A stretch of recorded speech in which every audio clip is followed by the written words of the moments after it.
Welcome, in front of me is a Samsung Galaxy A30s, and today I will show you how to copy contacts from SIM to the SD card.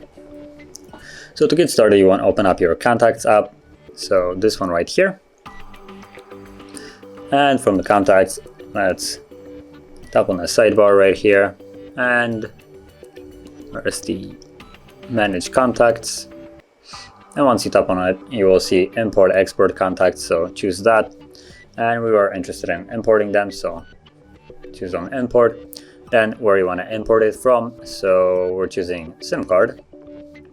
And once you tap on it, it gives you all the list of contacts that are on the SIM card, so you can simply tap on it like so to check them, which ones you want to import. And once you're satisfied with the ones that are selected, tap on done, then it gives you an option where you can import it.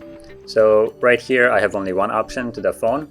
But if you're logged into Google, you will actually have also your email address right here provided, so you can import it, for instance, to your Google account, and then those contacts will be synced between every device that is logged into the same account.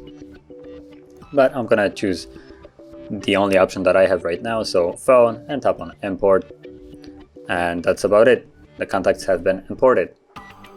So if you found this video helpful, don't forget to hit like, subscribe, and thanks for watching.